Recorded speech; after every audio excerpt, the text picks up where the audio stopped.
Assalamualaikum warahmatullahi wabarakatuh. Alhamdulillahi rabbil alamin. Allahumma salli ala sayyidina Muhammad wa ala ali sayyidina Muhammad.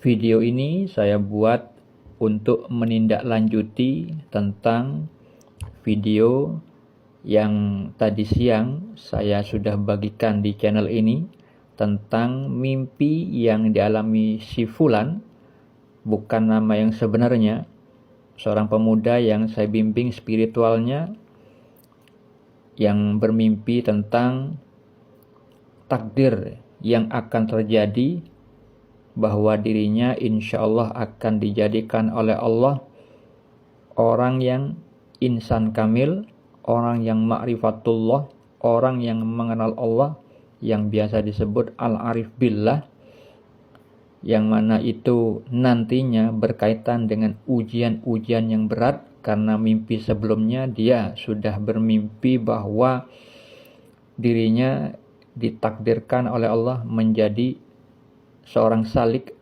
orang yang meniti jalan kedekatan kepada Allah dengan riyadoh, latihan-latihan mujahadah, yang di dalam pelaksanaan mujahadahnya juga berkaitan dengan ujian-ujian yang menimpa di dalam kehidupannya sehari-hari. Oleh karena itu, sore ini saya bagikan penjelasan dari Syekh Abdul Qadir Al-Jilani, Sultanul Aulia, rajanya para wali Allah, di dalam kitab beliau yang namanya Kitab Futuhul Ghaib, terbukanya atau tersingkapnya kegoiban.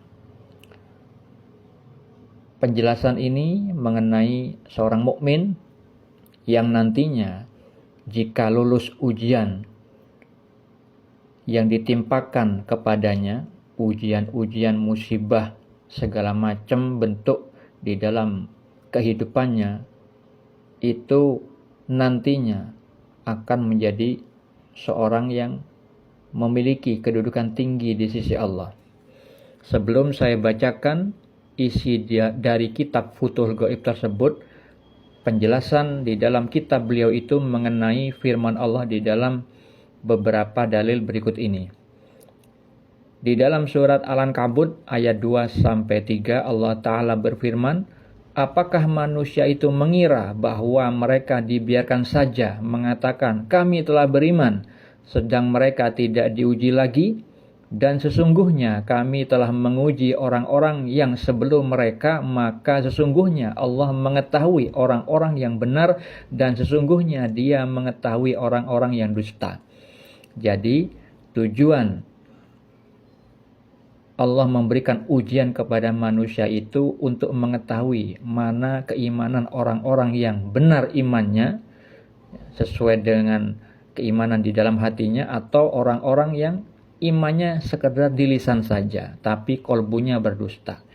Itu tujuan Allah memberikan ujian kepada manusia.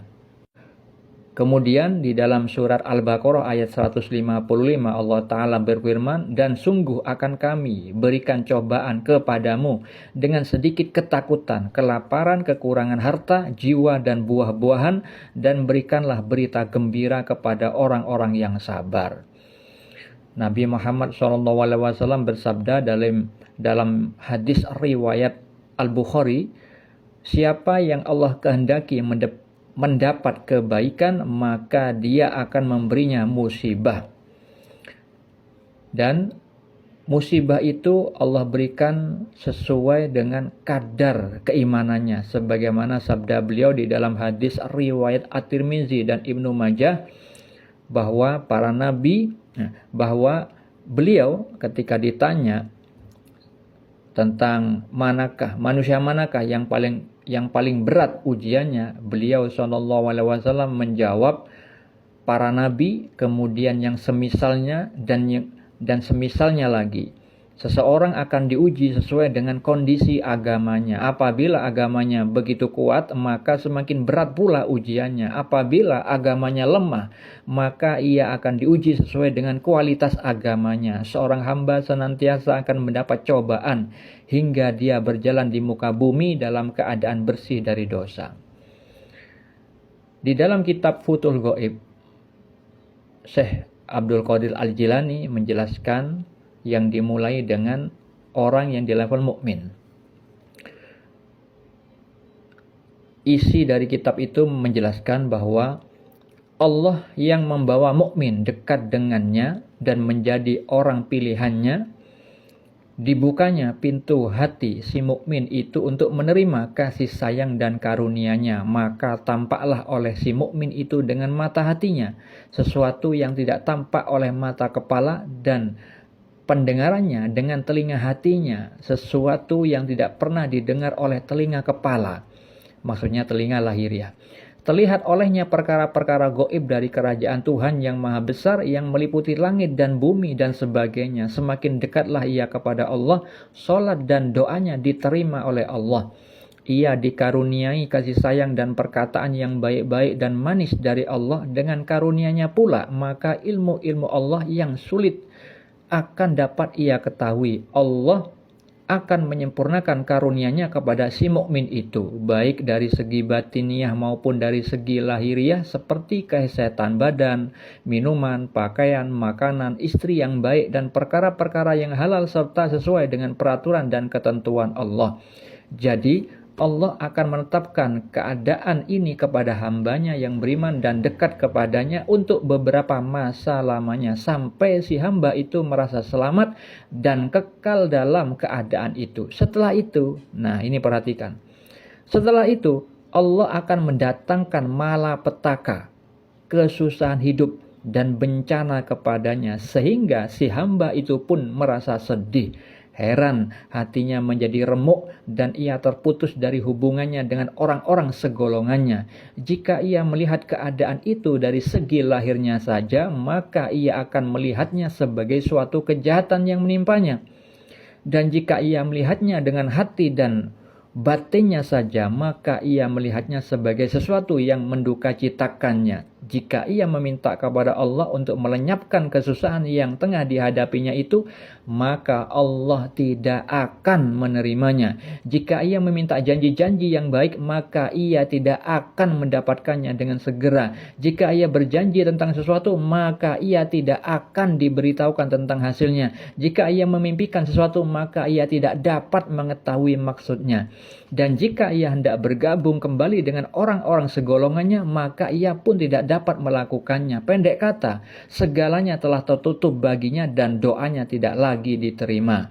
Sehingga dengan demikian dirinya menjadi hancur, hawa nafsunya menjadi hilang dan lenyaplah niat serta cita-citanya. Segalanya telah kosong baginya. Untuk sementara keadaan ini akan terus berlangsung dan mungkin penderitaannya itu akan diperhebat lagi. Sehingga sampailah masanya bila ia merasakan tabiat-tabiat dan sifat-sifat kemanusiaannya hilang setahap demi setahap, yang akhirnya ia tinggal mempunyai ruh saja. Maka ia akan mendengar suara batinnya memanggil.